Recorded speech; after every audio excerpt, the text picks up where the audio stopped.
జయబాబా and జ్యోతి గారు. నాది ఎందుకు ఇలా అయిపోయిందండి. ఏమండి? అటు ఇటు అయిపోయింది, అందుకే మళ్ళా జాయిన్ అయ్యాను ఇప్పుడు. అవునా? అయితే బాలరాజు గారిని పాడమని అడుగుదాం. బాలరాజు గారు, మీరు నమో మెహర్ బాబా పాడండి. బాలరాజు. अवतार मेहर बाबा की जय। नमो मेहर बाबा अवतार नमो देव देव। प्रभु नमो मेहर बाबा अवतार नमो देव देव।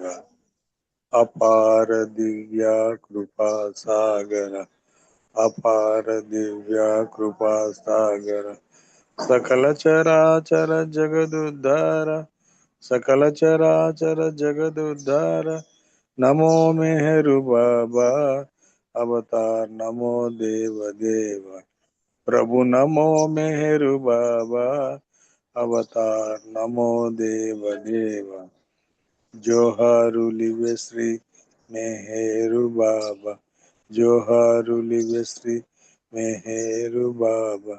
महिని జనించిన మానవ రూప महिని జనించిన మానవ రూప ఇహ పర ఆనంద జీవనమీవ ఇహ పర ఆనంద జీవనమీవ భవ భయ భంజన పరమ పావన భవ భయ భంజన పరమ పావన నమో మెహరు బాబా अवतार नमो देव देव। प्रभु नमो मेहरु बाबा अवतार नमो देव देव। అజ్ఞానాంధతనంతము చేసి అజ్ఞానాంధతనంతము చేసి దివ్య విజ్ఞాన దృష్టినో సంగి దివ్య విజ్ఞాన దృష్టినో సంగి హరిషడ్వర్గము అంతరింపగా హరిషడ్వర్గము అంతరింపగా అవ్యయమోక్షం అనుగ్రహింపుము అవ్యయమోక్షం అనుగ్రహింపుము నమో మేరు బాబా అవతార్ నమో దేవ దేవ। ప్రభు నమో మేరు బాబా అవతార్ నమో దేవ దేవ। అవతార్ మెహర్ బాబా की जय అవతార్ మెహర్ బాబా की जय అవతార్ మెహర్ బాబా की जय। జై బాబా అండి।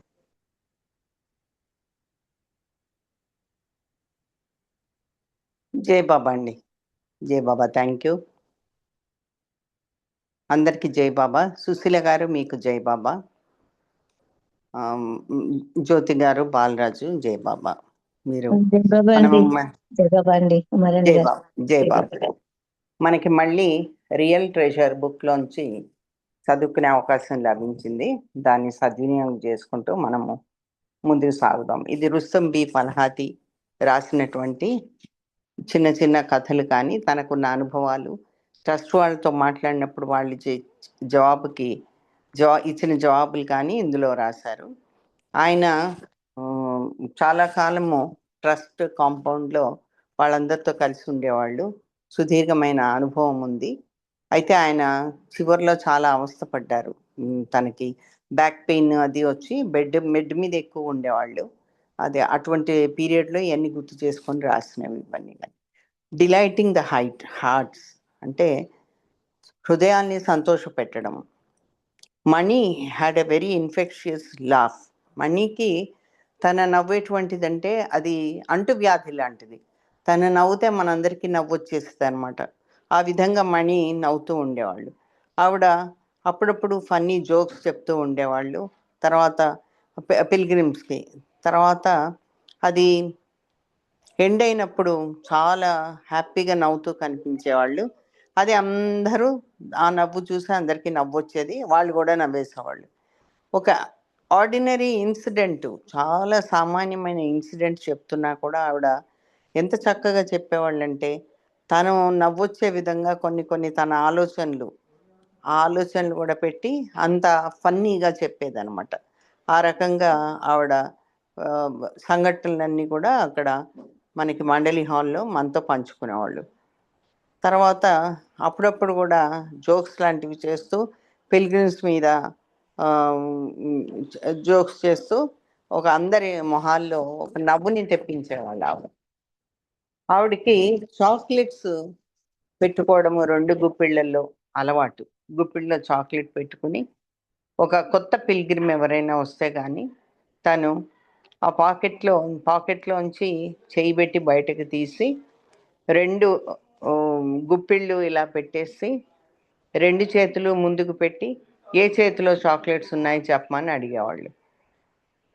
అయితే ఏ చెయ్యిని నువ్వు చూస్ చేసుకుంటావో అది చూస్ చేసుకుంటే ఒక దాంట్లో చాక్లెట్స్ ఉన్నాయి, నువ్వు చూస్ చేసుకో ఏది కావాలో అదే అని అనేది. ఆ పిల్గ్రిమ్ ఇలా చూసి తీసుకునేటప్పటికి చాక్లెట్లు ఉన్న చెయ్యే తెరవడం అయ్యేది. బాబా ప్రసాదం ఇది తీసుకో అని చెప్పి అనడం జరిగింది.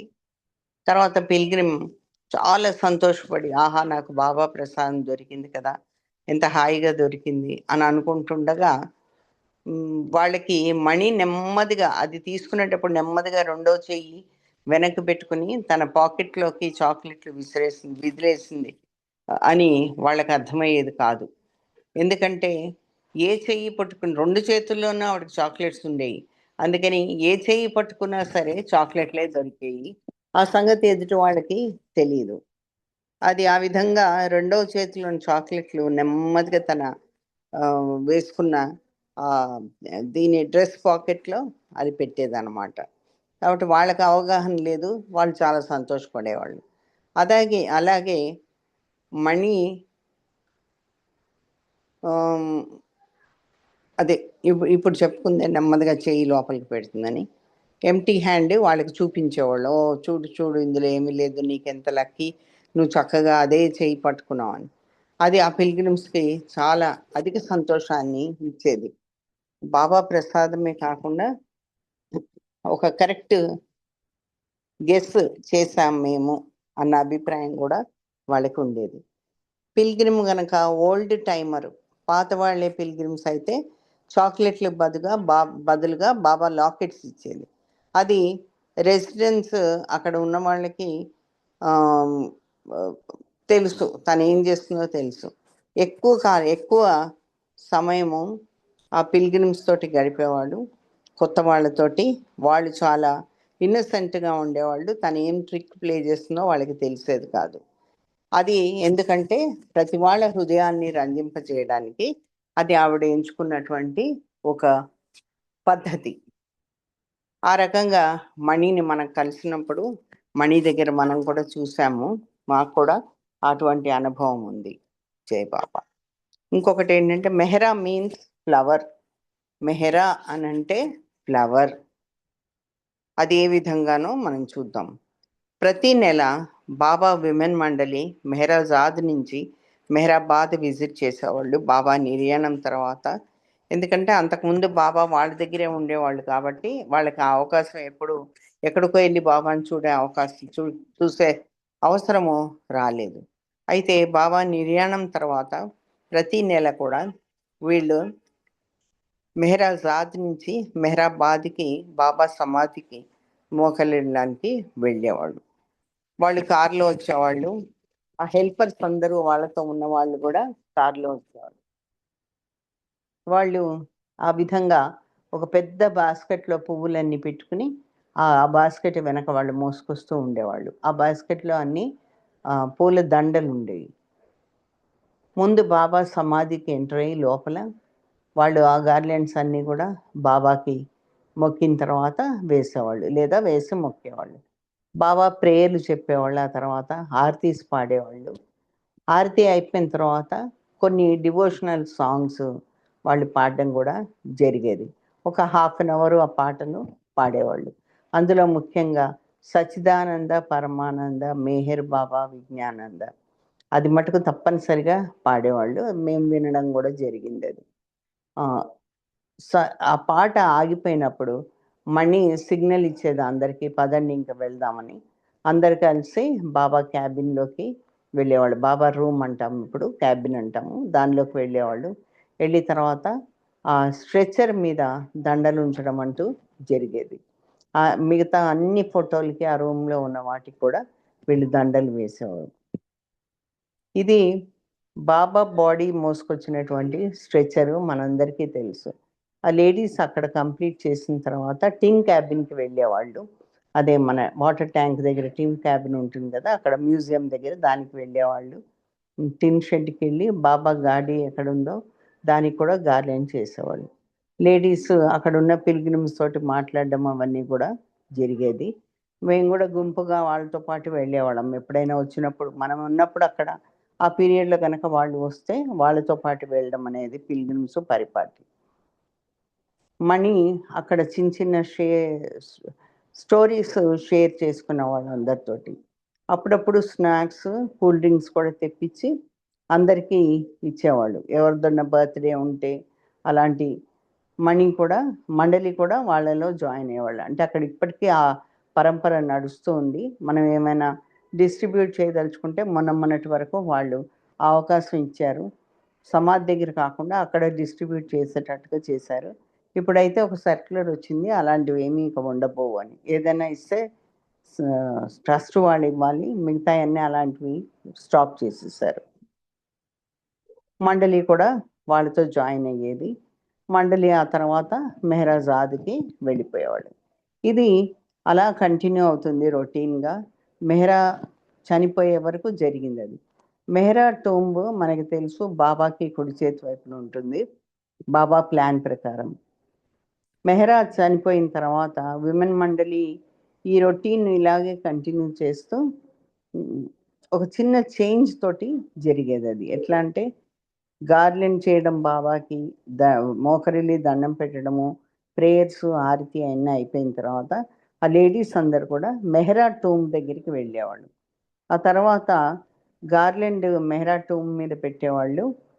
పిల్గ్రిమ్ అక్కడ ఉన్న వాళ్ళందరినీ, ఎవరెవరైతే యాత్రికులు పిల్గ్రిమ్స్ ఉన్నారో వాళ్ళందరినీ, బాబా లవర్స్ని కూడా జాయిన్ అవ్వమనేవాళ్ళు. అది అయిపోయిన తర్వాత మండలి మళ్ళీ మెహ్రా సమాధికి వంగి దండం పెట్టేవాళ్ళు మోకాళ్ళ మీద. అది మెహ్రాకి ఇచ్చేటువంటి రెస్పెక్ట్. మణి ఎక్కువగా ఒక చిన్న ప్రేయర్ చేస్తూ ఉండేవాళ్ళు అక్కడ చేతులు జోడించి.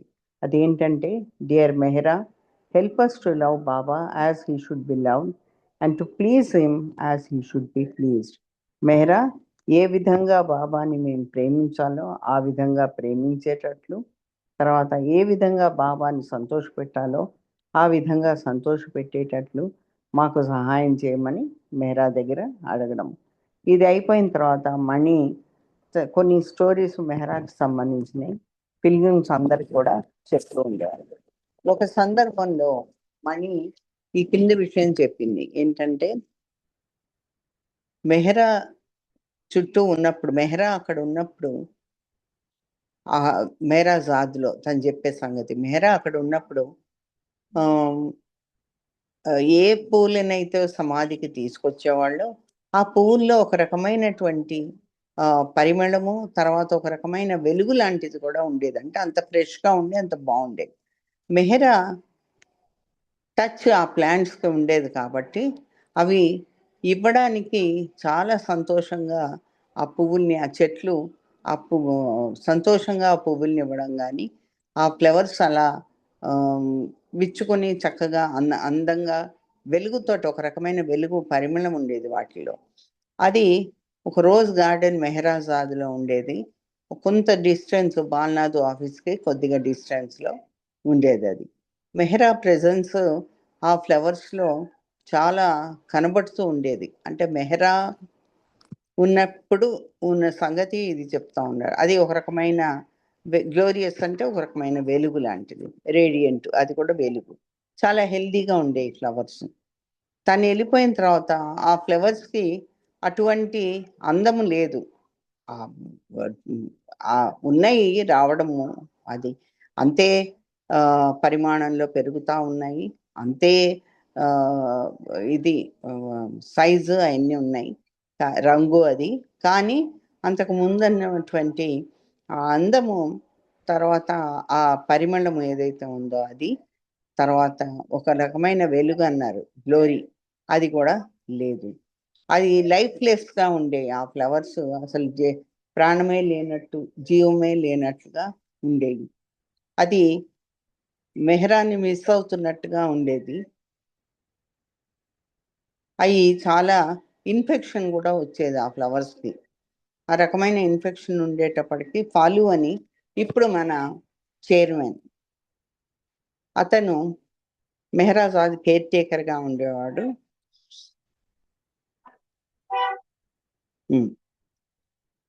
అతను బాబా లవర్స్ని కొంతమంది ఎక్స్పర్ట్స్ని పిలిచి ఏమైంది దీనికి చూడండి అని చెప్పడం జరిగింది. ఆ రోజ్ గార్డెన్ అంతా వాళ్ళు పరీక్షించి చూసిన తర్వాత వాళ్ళ ఒపీనియన్ ఇచ్చేవాళ్ళు. యాక్షన్ ఏం తీసుకోవాలో అది చెప్పేవాళ్ళు. ఆ యాక్షన్ తీసుకునే వాళ్ళు వీళ్ళు ఇంప్రూవ్ చేయడానికి ఆ హెల్త్, ఆ రోజ్ గార్డెన్, ఆ ప్లాంట్ హెల్త్ ఇంప్రూవ్ చేయడానికి వాళ్ళు జాగ్రత్తగా అవన్నీ వాళ్ళు చెప్పినవన్నీ పాటించేవాళ్ళు. క్వాలిటీ ఆఫ్ రోజెస్ మంచి రావడానికి అది చేస్తూ ఉండేవాళ్ళు. కానీ వీళ్ళు ఎంత ట్రై చేసి ఎంత చేసినా కూడా ఆ రోజెస్ పువ్వులు, ఆ రోజా పువ్వులు ఎప్పుడూ అప్పటి మాదిరిగా అయితే రాలేదు. ఫైనల్గా రోజ్ గార్డెన్ మొత్తం తీసేయాల్సి వచ్చింది. అది ఎట్లా ఉన్నాయంటే ఇక ఆ రోజెస్కి ఏమాత్రము బ్రతికి ఉండడానికి ఇష్టపడనట్టుగా ఉన్నాయి. మెహరా వెళ్ళిపోయిన తర్వాత బ్రతికి ఉండడం ఏమాత్రం ఇష్టం లేని వాడిగా ఉన్నాయి. అవి బహుశా అన్హ్యాపీగా ఉండుంటాయి మెహరా వెళ్ళిపోయిన తర్వాత అని చెప్తున్నారు. మళ్ళీ కంటిన్యూ చేస్తుంది ఏమనంటే, ఒక లాంగ్వేజ్లో, ఏదో ప్రపంచంలో ఒక లాంగ్వేజ్లో మెహరా అంటే ఫ్లవర్ అని అర్థం. The flowers came alive around her. అది డెఫినెట్గా అయి ఉంటుంది. Mehra must mean flower because of the way the flowers came alive around her. చుట్టుపక్కల ఉన్న పువ్వులన్నీ కూడా ప్రాణంతో ఉన్నట్టుగా ఉండే మెహరా ఉన్నప్పుడు, కాబట్టి డెఫినెట్గా ఏదో ఒక లాంగ్వేజ్లో మెహరా అంటే ఫ్లవర్ అనే అర్థం ఉండొచ్చు అని చెప్తుంది. దాని తర్వాత నెక్స్ట్ ఇది చాలా పెద్దగా ఉంది.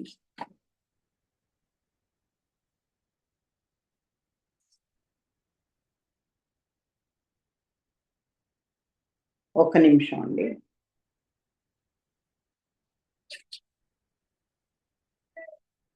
ఇక్కడ ఇంకోటి బాబా చెప్తున్నారు మనకి, నాట్ వి బట్ వన్.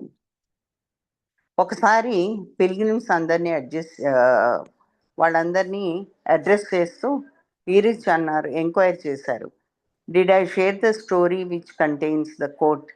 నేను మీకు ఈ స్టోరీ వినిపించానా? ఆ స్టోరీలో ఏముంటుందంటే దాని తాత్పర్యం ఏంటంటే, I and you are not we but one. నేను నువ్వు ఒకటే, సెపరేట్ కాదు. వి కాదు, మన ఇద్దరము వేరు వేరు కాదు, మన ఇద్దరం కలిపి ఒకటే, వన్. ఆ పిల్గ్రిమ్ అక్కడ అడ్డుపడి ఈరిచ్కి ఏం చెప్తాడంటే, ఈరిచ్ నువ్వు చెప్పిన కోట్ అట్లా కాదు, యు అండ్ ఐ అనాలి, ఐ అండ్ యు కాదు. ఇంగ్లీష్లో ఇదొక ఫ్రేజ్ అండి. ఎప్పుడు ఐ అనేది చివర్లో వస్తుంది.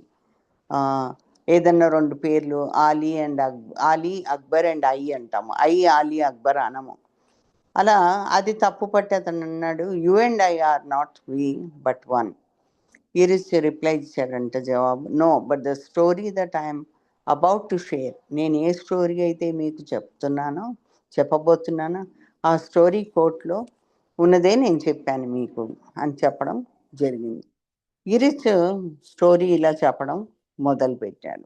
అందులో ఏముందంటే,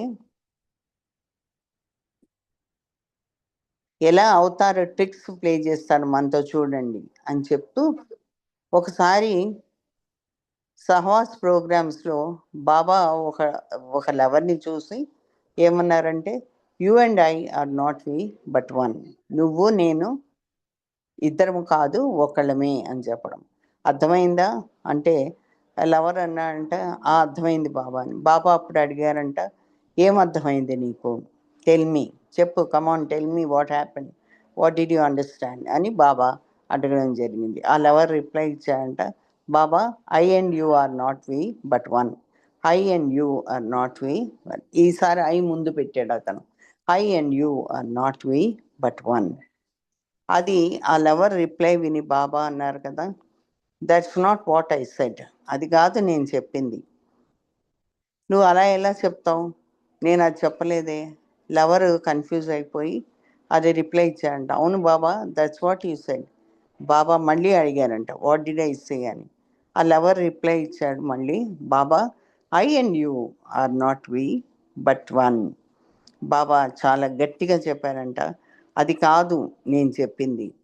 నువ్వు అలా ఎలా చెప్తావు? Do you have the experience? నీకు అదేమైనా ఎక్స్పీరియన్స్ ఉందా? లవరు ఇంకా కన్ఫ్యూజ్ అయిపోయి బాబాని చూస్తూ ఉన్నాడు. అప్పుడు బాబా అన్నారంట, నువ్వు చెప్పాలి. బాబా సెడ్, నువ్వేమని చెప్పాలంటే, I and you are not one, or you and I are not we but one. అది రెండు విధాలుగా చెప్పి చూశాడు అతను. బాబా అన్నారు, అలా కాదు, నువ్వేం చెప్పాలంటే, Baba said you and I are not we but one. Baba ఈ రకంగా చెప్పారు అని చెప్పాలి, అంతేగాని నువ్వు నేను చెప్పింది రిపీట్ చేయడం కాదు అని బాబా చెప్తారు. నాకు ఎక్స్పీరియన్స్ అయ్యింది ఈ విషయం, నీకు ఎక్స్పీరియన్స్ లేదు కాబట్టి నువ్వు బాబా చెప్పారు అని చెప్పాలి. అర్థమైందా నీకు అని అడుగుతారు బాబా. ఆ కన్ఫ్యూజన్ అంతా లెవర్కి క్లియర్ అయిపోతుంది. అప్పుడు yes Baba, I now realise my mistake. నేను చేస్తున్న మిస్టేక్ ఏంటో నాకు ఇప్పుడు అర్థమైంది అని అతను చెప్పడం జరిగింది. ఒక్క నిమిషం. ఇంకా చాలా మిగతా చాలా పెద్ద పెద్దగా ఉన్నాయి, అందుకని చిన్నది తీసుకోవడానికి ప్రయత్నిస్తున్నాను. గెటింగ్ యూస్ టు ఇట్ అంటే అలవాటు పడ్డం. అయితే ఈయనకి ఈ రుస్తుం ఫలహాతీకి హెల్త్ ఇష్యూస్ చాలా ఉన్నాయి, చాలా మల్టిపుల్ ప్రాబ్లమ్స్ ఉండేవి అతనికి కొన్ని సంవత్సరాలుగా. అవన్నీ ఉన్నా కూడా ఎంత ఎఫర్ట్ పెట్టి ఎంత బాగు చేద్దామని అనుకున్నా కూడా ట్రీట్మెంట్స్తో ఈ సిమ్టమ్స్ అలా కంటిన్యూ అవుతూనే ఉన్నాయి. చాలా స్ట్రగుల్ అయ్యి మొదట్లో ఈ సిమ్టమ్స్ తోటి చాలా స్ట్రగుల్ అయ్యేవాడు అతను. తర్వాత ఇదే నా ఫేట్, ఇలానే ఉంటుంది అని యాక్సెప్ట్ చేసి బాబా విల్ కింద ఒక పీరియడ్ ఆఫ్ టైం అయ్యేటప్పటికి ఇదే బాబా విల్ అని ఆయన యాక్సెప్ట్ చేయడం మొదలుపెట్టాడు. వాటితోటే ఆ జబ్బుతోటే బ్రతకడం అనేది అలవాటు చేసుకున్నాడు. అయితే ఈ సఫరింగ్ అనేది నాకు అలవాటు అయిపోయింది బాగా అంటున్నారు ఆయన. చాలా నవ్వుతో దీన్ని సంతోషంగా స్వీకరించడం చేశాను, నేను చేయడం మొదలుపెట్టాను, అదే బాబా విల్ కింద అనుకుంటున్నాను. అయితే ప్రతిసారి ఒక కొత్త సిమ్టమ్ కనబడేది, ఏదో కొత్త మార్పు వచ్చి కొత్తగా ఏదో మళ్ళీ కనబడేది. మళ్ళీ యాంగ్షియస్గా ఫీల్ అయ్యేవాడు. ఇంకా ఆల్రెడీ క్రానిక్ ఫెటీగ్ అంటే నీరసం, చాలా నీరసించిపోయి దాంతో సఫర్ అవుతూ ఉన్నాను. బ్రెత్లెస్నెస్ ఉండేది అతనికి, ఊపిరి ఆడకపోవడం ఉండేది. లోవర్ బ్యాక్ వెనక ఇది వెన్నెముక చాలా నొప్పిగా ఉండేది కింద భాగంలో. అన్ని రకరకాల ప్రాబ్లమ్స్. తర్వాత అరగకపోవడం, ఇండైజెషన్ అలా ఉండి ఇన్ని ఉన్నా కూడా మళ్ళీ ఏదో కొత్తగా ఇంకొక సిమ్టమ్ కనబడేది. ఇంకొక సిమ్టమ్ అంటే మనందరికీ తెలుసులే, ఇంకోటి ఏదో కనబడేది అనమాట. అది యాంగ్షియస్గా ఉండేది. మళ్ళీ అమ్మో ఇలా వచ్చింది ఏంటా అని మళ్ళీ బాధపడేది. అది క్లియర్ అయిపోతే ట్రీట్మెంట్ తోటి క్లియర్ అయితే అయ్యేది, లేకపోతే ఉండేది. అది క్లియర్గా అవ్వకపోతే ఒక టైం అయిన తర్వాత దాంతో అడ్జస్ట్ అయిపోవడం అనేది నేను నేర్చుకున్నాను అని చెప్తున్నాడు ఆయన. అయితే ఒక వాళ్ళ ఫ్యామిలీ మెంబరు సఫర్ అవుతున్నాడు ఇలాంటి హెల్త్ ప్రాబ్లమ్స్ తోటి, మల్టిపుల్ ప్రాబ్లమ్స్ తోటి. ఒక్కొక్క సిమ్టమ్ వచ్చినప్పుడు అది ఎక్కువ అయ్యేది. అంటే ఒక ఫ్యామిలీ మెంబర్ అని చెప్తున్నాడు. అయితే ఆమె ఫోన్ చేసి అడిగేది ఏం చేయాలి ఏంటి అని. ఒక సందర్భంలో ఆవిడ ఫోన్ చేసినప్పుడు కంప్లైంట్ చేయడానికి ఏదో జరిగిందని చెప్తున్నారు. అది ఏంటంటే ఆవిడది విన్నాక నేనేం చెప్పానంటే, don't worry, you will get use to it, నీకు అది అలవాటు అయిపోతుంది, వరీ అవ్వద్దని. ఆవిడ రిప్లై ఇచ్చారంటే థ్యాంక్ యూ అని. ఆ వాయిస్లో నిజంగా ఆవిడ థ్యాంక్ఫుల్గా ఉందా లేదా అనేది మాకు తెలియలేదు. లేకపోతే అప్సెట్ అయ్యి ఓకే థ్యాంక్ యూ అన్నది. ఒక్కోసారి చూడండి మనకు కోపం వస్తే కూడా ఓకే థ్యాంక్ యూ అంటాం. అనే తీరు తెలిసిపోతుంది. థ్యాంక్ యూ అన్న దాంట్లో ఓకే థ్యాంక్ యూ అని గట్టిగా చెప్పిన దాంట్లో తేడా ఉంటుంది. సరే ఆవిడ నిజంగా చెప్పిందా అప్సెట్ అయ్యి చెప్పిందా అనేది వీళ్ళకి అర్థం కాలేదు. అయితే అన్నా అంట, నేను ఒక జోక్ చెప్తాను నీకు ఈ టాపిక్ మీద అని ఈ రుస్తం అంటాడనమాట. అప్పుడు చెప్పడం మొదలు పెట్టారు. ఒక ఒక అతను ఉండేవాడు, ఎప్పుడు సఫరింగ్, తనకి నిత్యము సఫరింగ్ ఉండేది. ఆ సఫరింగ్ దానికి ఎండ్ లేదు, ఆ సఫరింగ్ అలా కంటిన్యూ అయ్యేది. అయితే physical problems, financial problems, relationship issues 3 ఉన్నాయి. ఆ సఫరింగ్ తోటి తనకి విసుగొచ్చి అతను ఒక మంచి అస్ట్రాలజర్ అంటే జ్యోతిష్యుడిని కలవాలని అనుకున్నాడు. నా నా ఫేట్ ఏంటి, నా ఫ్యూచర్ ఏంటి కనుక్కుందామని అనుకున్నాడు. అసలు ఈ సఫరింగ్ ఎండ్ అవుతుందా లేదా అన్న ఆలోచన కూడా అతనికి వచ్చింది. ఒక హ్యాపీ డేస్ వస్తాయా లేదా ఫ్యూచర్లో అనేది కూడా ఆలోచన వచ్చింది. అయితే ఆ జ్యోతిష్యుడి దగ్గరికి వెళ్తే ఆయన పరిస్థితి ఏంటి అని చెప్పి, రీజన్ ఏంటి అని కూడా చెప్పడం జరిగింది. ఆయన అంతా అది చెయ్యంతా చూసి, పామిస్ట్రీ లాగా చెయ్యంతా చూసి ఆయన ఏం చెప్పాడంటే, ఒక పెద్ద భూతద్దంతో చేతిలో రేఖలన్నీ చూసి చాలా చిన్న చిన్నవి కూడా గమనించి ఏం చెప్తాడో చూద్దాం. అది ఆ లైన్స్ అన్ని చూసేటప్పుడు తల ఇలా ఇలా ఊపి, సైడ్ ఒక అడ్డంగా తల ఇలా ఊపి, అంటే అయ్యో ఇది లేదు అన్నట్టుగా అస్ట్రాలజర్ చెప్పేది చూసి రిపీటెడ్గా అనేది చూసి ఈయనకి కొంచెం ఒక రకంగా అతని ఈయనని తిట్టుకొడుతున్నాడేమో అన్నట్టు అనిపించింది. ఇక తను ఉండబట్టలేక అడిగాడు కదా, ఇప్పటి వరకు నువ్వు చూసావు కదా, నాకు ఏది ఇంతవరకు హ్యాపీగా లేదు, హ్యాపీనెస్ అనేది నా లైఫ్లో లేదు, నా లైఫ్ ఎప్పుడు సఫరింగ్ తోటే గడిచింది, నాకు ఇది కంటిన్యూ అవుతుందా రెస్ట్ ఆఫ్ ద లైఫ్, అది చెప్పమని అడుగుతాడు. అప్పుడు ఆ జ్యోతిష్కుడు అంటాడు కదా, నెక్స్ట్ 5 years టెరిబుల్ సఫరింగ్ ఉంటుంది మీకు మీ లైఫ్లో.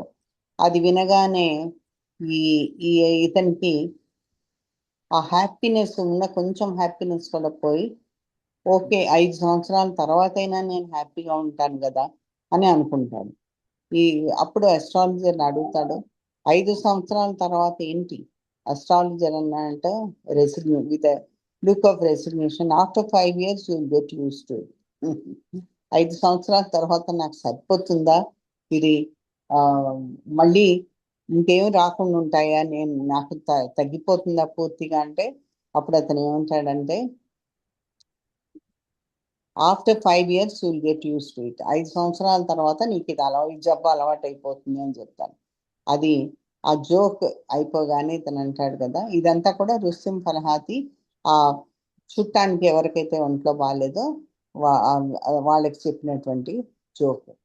అయితే ఆవిడ ఎవరైతే ఉమెన్ అన్నారు, ఎవరైతే కంప్లైంట్ చేస్తూ ఉన్నారో హెల్త్ గురించి, చాలా ఒక నవ్వు నవ్వారు, బాగా విపరీతమైన నవ్వు వచ్చింది.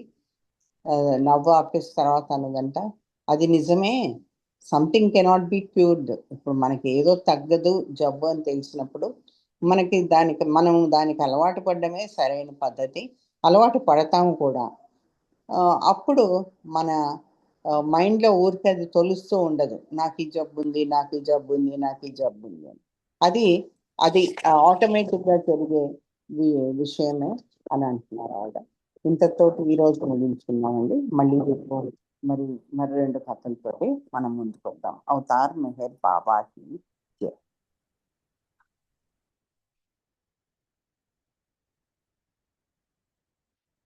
ఎవరున్నారు?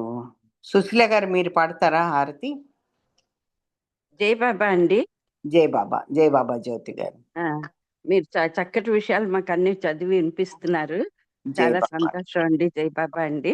ఇది మన తెలుగులో కూడా ఒక జోక్ ఉన్నది చూసారా, ఏల్నాటి శని ఉన్నదని ఒక జ్యోతిష్యుడి దగ్గరికి వెళ్తే అతను చెప్తాడట, ఏల్నాటి శని అంటే 7 ఏళ్ళు అంటారు, 7 ఏళ్ళ వరకు ఉంటుంది అని అంటే, మరి తర్వాత అంటే అది అలవాటు అయిపోతుంది అని అంటారు కదా, అలాగే అది ఒక జోక్ అనమాట. అది చాలా చక్కగా ఉంది. నిజమేనండి, మనకేంటంటే కొంత ఆశ ఉంటుంది, ఏంటంటే ఇంకా ఇది తగ్గిపోతుందేమో, నెక్స్ట్ ఇయర్ అయినా తగ్గుతుందేమో, తర్వాత అయినా తగ్గుతాయేమో అనే ఒక ఆశ ఒకటి ఉంటుంది.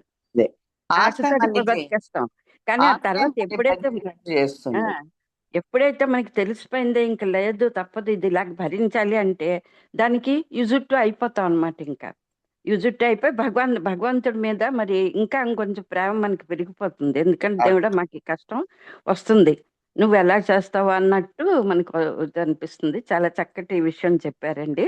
మీకు అనేక అయితే అనేక మనకి జైబాబండి. ఇది జరుగుతా ఉంటే ఇంకా బాబాని తలుచుకునే అవకాశం ఎక్కువ ఉమ్. వస్తుందని అనిపిస్తుంది మనకి. అదేనండి. ఇంకా మనకి ఇది పోదు అని అంటే మరి ఇంకా మనకి ఇంకో వేరే ఉపాయం తెలియదు కాబట్టి తెలియదు కదా. భగవంతుని బాబాని తప్పకుండా మనం మరి నువ్వే ఉన్నావన్న దానికి వచ్చేస్తాం అనమాట. అది జై బాబా అండి. జై బాబా అండి, జై బాబా. జై బాబా. సుశీల్ గారు హారతి ఇవ్వండి. జై బాబా.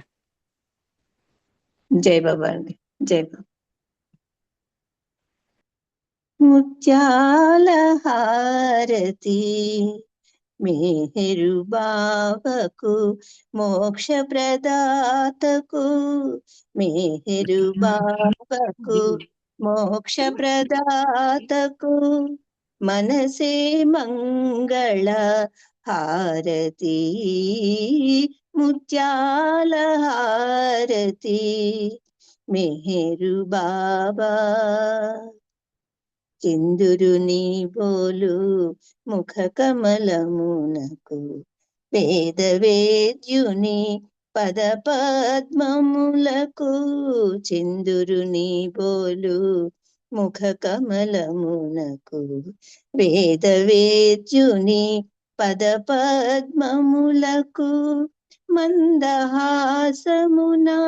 మనసులు దోచిన, మందహాసమున